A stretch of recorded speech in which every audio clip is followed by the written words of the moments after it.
अस्सलाम वालेकुम दोस्तों, मैं डॉक्टर कामरान आफ्ताब अहमद अपने नए वीलॉग के साथ हाजिर हूँ। दोस्तों, वीलॉग का आगाज करने से पहले आपसे मेरी गुजारिश है कि ये छोटी सी वीडियो देखिए। इनका सामान निकाल के बाहर रख देते हैं। 5-10 मिनट में निकालो वरना फिर खुद ही निकालो।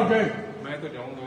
तुम यार आप लोग गिरफ्तारियां डालो यार, आप लोग पता नहीं क्या कर रहे हैं। किस चीज की गिरफ्तारी डाले? कानून में वो मुदाखलत किए जा रहे हैं। बुजुर्ग आदमी है, क्या मुदाखला? आप बंदे को सामान निकालो। बुजुर्ग आदमी है, उनको क्या जाओ। है? मेरा पोर्शन है, है। ठीक है, तुम्हें अब पता बस चलेगा बंद कहाँ करो।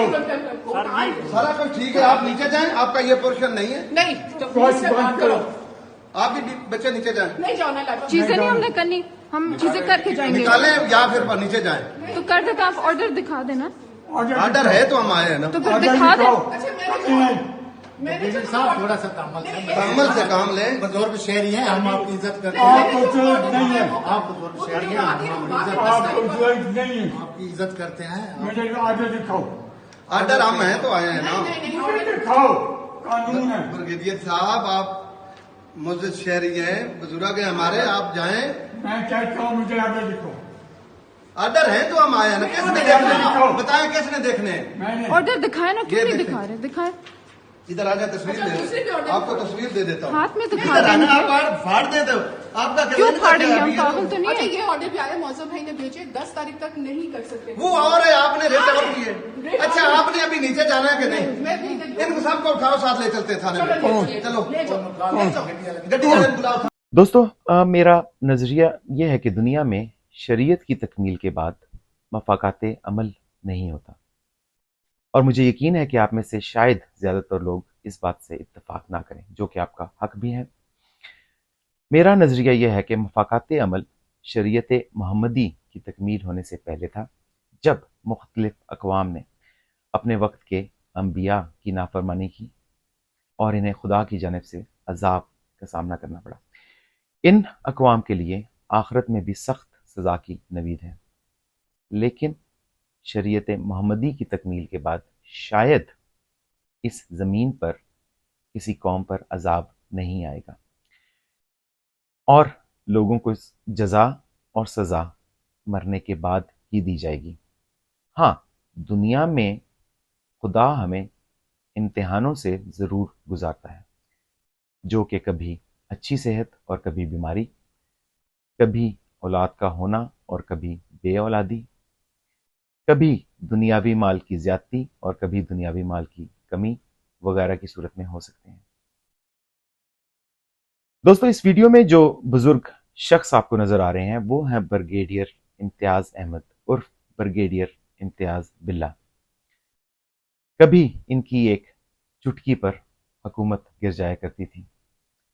सर के एक नहीफ से इशारे पर लोग गायब हो जाते थे, अगवा हो जाते थे, मार दिए जाते थे। ब्रिगेडियर इम्तियाज की पैदाइश 1935 में गुजरांवाला में हुई।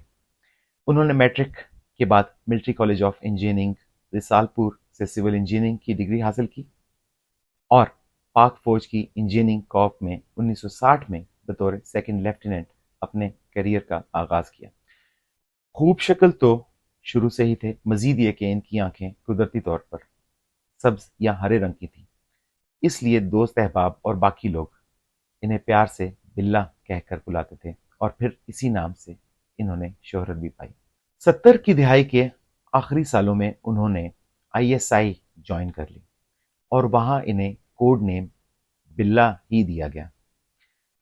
ISI के कैरियर के दौरान के आगाज में ही ऑपरेशन राइजिंग सन से ये शोहरत की बुलंदियों पर पहुंच गए।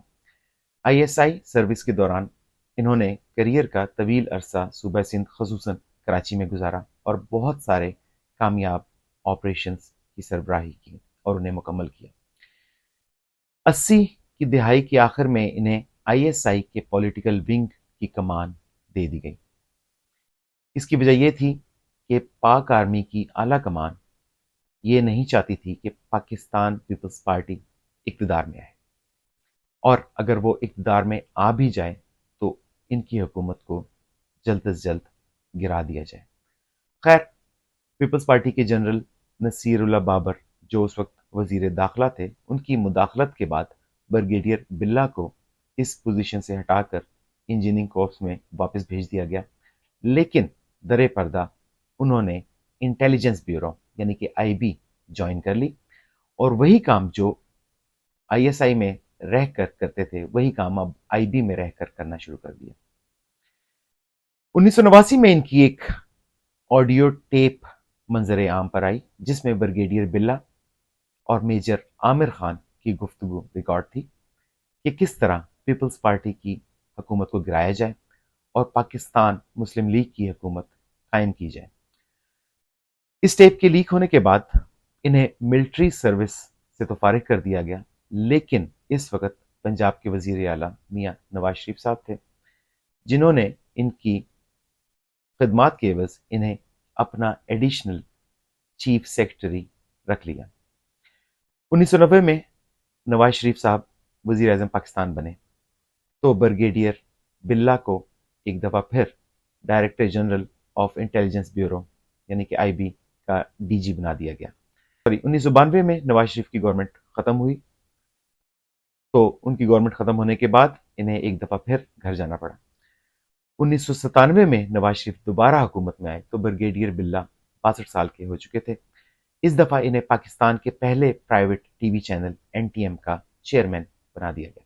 جنرل مشرف کے آنے کے بعد نیب نے بریگیڈیئر بلّا کے بہت سارے کرپشن کے کیسز پکڑے اور کرپشن ثابت ہونے پر 2001 میں انہیں 8 سال کی قید ہوئی۔ نیب نے اس زمانے میں ان کی تقریباً 24 ایسی پراپرٹیز پکڑی جو کہ ناجائز ذرائع سے حاصل کی گئی تھیں۔ 8 سال اپنی سزا مکمل کرنے کے بعد 2009 میں ان کی رہائی ممکن ہوئی۔ 2009 میں جیل سے رہائی کے بعد بریگیڈیئر بلّا ایک دفعہ پھر شہ سرخیاں بنانے لگے۔ انہوں نے مختلف ٹی وی شوز میں آنا شروع کر دیا اور انکشافات کا آغاز کیا کہ کس طرح انہوں نے پاکستان کی آرمی نے اور انٹیلیجنس ایجنسیز نے لوگوں کی خرید و فروخت کا آغاز کیا تاکہ مختلف حکومتیں بنائی جا سکیں اور گرائی جا سکیں۔ بریگیڈیئر بلّا نے متعدد بار یہ بھی انکشاف کیا کہ ایم کیو ایم کے خلاف جناح پور کی جھوٹی کیمپین کس طرح چلائی گئی تاکہ ایم کیو ایم کے خلاف ایکشن لیا جا سکے اور انہیں مکمل طور پر کچلا جا سکے۔ بریگیڈیئر بلّا نے اپنے ایک ٹی وی انٹرویو میں یہ بھی اعتراف کیا کہ 1980 میں کمیونسٹ پارٹی آف پاکستان کے ایک کارکن محمد نذیر عباسی کی ہلاکت بریگیڈیئر بلّا کی کسٹڈی میں بے پناہ تشدد کی وجہ سے ہوئی۔ جاوید چودھری کا ایک کالم آج ایکسپریس میں چھپا ہے اور بقول جاوید چودھری انہوں نے اپنی آنکھوں سے اس شخص کا کروفر اور جلال دیکھا۔ بڑے بڑے نامی گرامی وزراء ان کے دفتر کے باہر بیٹھے رہتے تھے۔ اقتدار اور طاقت کی گنگا اس کی میز کے نیچے بہتی تھی اور یہ خود بھی اس میں غسل کرتا تھا اور اپنے دوست احباب کو بھی اس میں ڈبکیاں لگواتا تھا۔ خیر دوستو، جس حرام کا مال اکٹھا کرنے میں بلّا صاحب نے لوگوں کی عزتیں پامال کی، لوگوں کو ناحق قتل کیا، فالس فلیگ آپریشنز کیے، لوگوں کے فون ٹیپ کیے، دھن دھونس دھاندلی اور دھمکیوں سے حکومتیں گرائیں اور پھر بنائیں، وہ سارا پیسہ ان کا بڑا بیٹا بیرون ملک لے کر فرار ہو گیا۔ سبحان اللہ۔ اور یہ حضرت اپنے دوسرے چھوٹے بیٹے کے ساتھ رہنے پر مجبور ہو گئے۔ دوسرے بیٹے نے انہیں 1.5 سال ان کے اپنے ہی گھر میں قید رکھا۔ یہ دیکھ کر ان کی بیٹی بیرون ملک سے واپس آئیں تاکہ بریگیڈیئر بلّا صاحب کو ان کے اپنے بیٹے سے نجات دلائی جا سکے۔